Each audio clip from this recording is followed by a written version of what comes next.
Rekan Dekta, masa jabatan PLT Bupati Bekasi Ahmad Marjuki akan habis pada 22 Mei mendatang. Setelah habis, pemerintah Provinsi Jawa Barat juga mengusulkan 3 nama calon penjabat atau PJ Bupati Bekasi.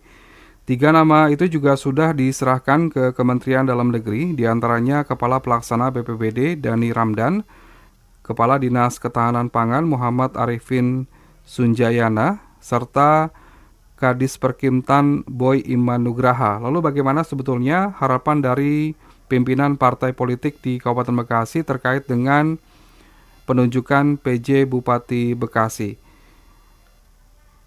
Ketua DPC Partai Demokrat Kabupaten Bekasi Romli HM juga berharap agar pengangkatan PJ Bupati Bekasi yang kosong ini bisa membawa arah perubahan dan juga pembangunan agar Bekasi lebih baik. Saya pengen berharap PJ nanti ya minimal orang yang sudah tahu tentang Bekasi lah. Kan kalau itu memang kita tidak bisa memaksa atau mendorong atau mengusulkan, tapi itu kan kebijakan sepenuhnya di tangan gubernur. Tapi kan kita bisa aja berharap. Karena gini, maaf nih ya, kalau orang yang belum tahu tentang teritorial Kabupaten Bekasi, ini kan agak sulit juga dia menyesuaikan karakter-karakter kepala-kepala dinas seperti apa gitu kan. Banyak juga harapan tokoh-tokoh masyarakat Bekasi itu kepengen kalau bisa dari Bekasi, ASN yang dari Bekasi lah, minimal itu. Tapi bagaimana? Bisa kan, tapi kan katanya saya dengar juga bisa diajukan juga itu. Sudah ada kan juga. Tergantung itu pangkatnya, kepangkatan kan Pratama apa? Iya betul. Iya kan eselon 2 kalau nggak salah ya. Nah kan kalau kita ada memenuhi syarat tuh, itu mah terserah. Tapi lagi-lagi ini kebijakan gubernur. Gubernur mengusulkan ke Mendagri, nanti Mendagri ya. Kalau bisa ASN di Bekasi.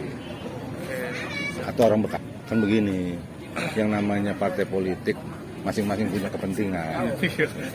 Ya, kalau kita sih kagak nggak secara personal lah. Karena lagi-lagi kita, ya itu tadi wewenang itu tentang gubernur. Kalau kita hanya ingin ya mensuarakan lah, kalau bisa orang sini, kan gampang kita.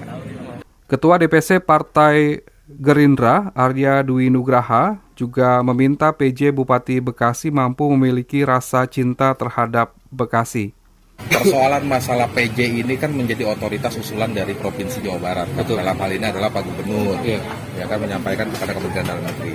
Nah, siapapun orang yang nanti yang ditempatkan sebagai PJ di Kabupaten Bekasi, tentunya yang pertama melaksanakan tindak lanjut dari program-program yang sudah dijalankan yang memang belum diselesaikan. Betul. Satu. Terus yang paling penting adalah substansinya. Seorang PJ itu bukan hanya harus tahu tentang kultur dan karakteristik Kabupaten Bekasi, tapi harus memiliki rasa cinta terhadap Kabupaten Bekasi. Mudah-mudahan dengan arti kata cinta yang maknanya begitu luas gitu kan, itu harapannya akhirnya apa-apa juga pengen diberesin terus, apa-apa pengen dibagusin terus kan, begitu yang namanya orang cinta. Itu aja harapan sederhananya buat saya. Siapapun orangnya yang ditunjuk begitu ya, dari Jawa Barat kan, atau dari karena kan kita tidak masuk dalam ranah itu kan. Iya, betul. Ya kan, ranah misalkan dari kabupaten bisakah permohonan PJ-nya si A si B kan tidak masuk dalam ruang itu. Jadi PJ itu benar betul-betul otoritas dari Jawa Barat, yaitu dalam hal ini Pak Gubernur yang mengusulkan nama itu kepada Kementerian Dalam Negeri. Gitu. Sekretaris Partai Kebangkitan Bangsa atau PKB Ahmad Faisal berharap PJ Bupati Bekasi yang nantinya akan ditunjuk harus responsif terhadap ketokohan para ulama dan juga kiai yang ada di Kabupaten Bekasi. Contoh hal bahwa bicara Kabupaten Bekasi, di sini kita ada NU, ada Muhammadiyah. Alangkah baiknya lah beliau itu Bupati Bekasi, PJ Bupati Bekasi sekarang ini, ya sowan lah ke para tokoh. Bukan hanya tokoh ormas gitu kan, tapi ya para tokoh agama lah. Karena bagaimanapun landasan atau bahwa Kabupaten Bekasi kita punya beberapa pesantren yang memang notabene menjadi bagian daripada benteng Kabupaten Bekasi. Ada At-Taqwa, di situ ada Kiai Nur Ali, kemudian di tengah-tengah sini Tambun Selatan ada Yaping, ada Al-Maghfurah, dan sekarang ada putranya Kiai Dawam, gitu kan. Kemudian ada Cibogo, di situ ada Kiai Nawawi di sana. yang harusnya bupati ini juga respon terhadap tokoh-tokoh agama. Rekan Dakta, itu tadi harapan dari pimpinan partai politik di Kabupaten Bekasi terkait penunjukan PJ Bupati Bekasi yang akan mengisi kekosongan jabatan selepas masa jabatan Bupati dan Wakil Bupati Bekasi periode 2017-2022 habis.